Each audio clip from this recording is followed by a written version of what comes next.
যখন তোমার কেউ ছিল না তখন ছিলাম আমি, এখন তোমার সবই আজ পর হইলাম আমি। আমার তুই বেঈমান বলে করলি অপমান, আসলে আমি বেঈমান নই, তুই বড় বেঈমান।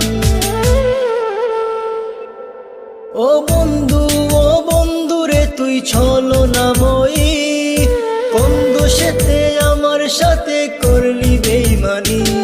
ও বন্ধু রে তুই ছলনাময়ী, কোন দোষেতে আমার সাথে করলি বেঈমানি।